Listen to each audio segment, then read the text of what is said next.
Hello, my name is Edward. I'm 32 and I was a software engineer before all of this. I bet you're wondering what all of this is. About a week ago, I was selected by my company, my government ran company, to perform an experiment. From what they told me, and from what I can understand, the experiment has to do with human behavior while in captivity. You may also be wondering why I'm posting this on Reddit No Sleep. I'll get to that. This is my 4th day here, so let me sum up what's happened so far.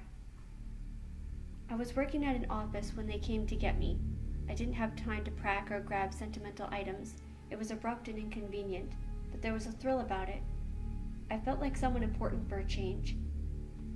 You guys can surmise that being a software engineer isn't all that exciting, so this was a definite change for me. Anyway, they took me outside to a big black SUV. Make and model doesn't matter. Just know it was really intimidating. I stepped inside to an empty back seat and an opaque black wall shielding me from seeing into the front. The guards who escorted me into the car didn't get in because after they closed the door, we started driving. It felt like hours had passed until we stopped. But when the door opened, I noticed two very strange things. One, it seemed like the sun hadn't moved at all. It was high in the sky as it was when I left. Two, there was a windowless white building sitting in front of me with a huge black dome behind it. I know, sounds bizarre. This next part I'll keep short because there's no need to get into specifics. I entered the building and was greeted by a man in a doctor's coat. He called himself Isaiah, like in the Bible. He had a name tag on his coat that read Dr. Phillips. So do me a favor. If you ever hear the name Isaiah Phillips, think of me in however way this winds up ending. He took me into a room and ran tests on me. A lot of tests. Everything. Head, shoulders, knees, toes, eyes, ears, mouth, and nose. When it was all done, I was then sat in what was called the waiting room for a while. After what felt like hours, he came back in with a woman. I didn't get her name, but she was pretty. She had nice eyes. The first thing she did was sit across from me and ask for my name. I gave it to her. Edward James Hogan. She asked my occupation. Like I said before, software engineer. I found it all strange. If they had selected me through my company, they should have known my name and job. After more questions, she took me through a big metal door, a metal door that a tank couldn't bust through. When it opened, I was greeted by the quaint and quiet neighborhood. 1 street, 7 houses, 3 on each side, and 1 at the end. She escorted me to the house at the end. As we walked, I couldn't help but look around me. This was the dome, the big black dome I had saw when I first got here. The sky looked so real. It felt real. It all felt real, but it wasn't. The woman with pretty eyes opened the door to the house with the electronic key. She didn't give me one.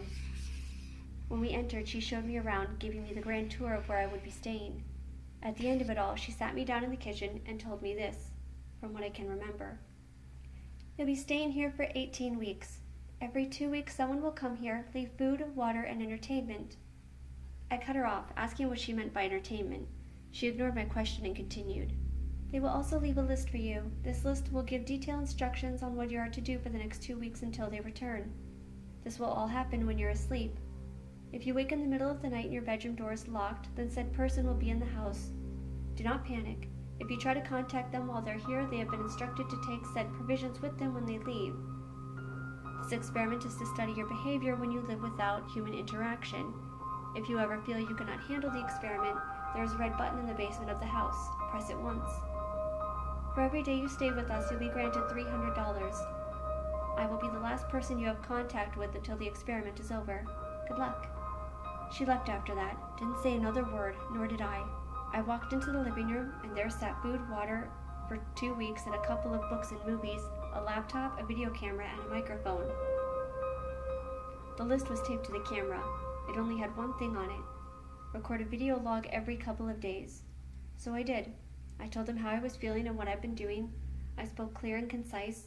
I spent most of my time reading and watching movies, or even sleeping. It was nice to sleep long hours for a change, not having to worry about work or anything. All in all, it's been pretty relaxing. However, if things were hunky-dory, I wouldn't be writing this, would I? Like I said, this is my 4th day here. Last night I was watching the Raiders when the power went out. I looked out the big window in front of my house and saw that the rest of the neighborhood had power. So why only mine? I know, it's not a big deal, it just felt strange. I sat back down to the TV when the power cut back on, and for a split second the TV flickered. This is not a test. That is why I'm writing this. I wanted someone to know what's happening, and if anything else does happen, you will know. It's funny, I never expected to have internet here.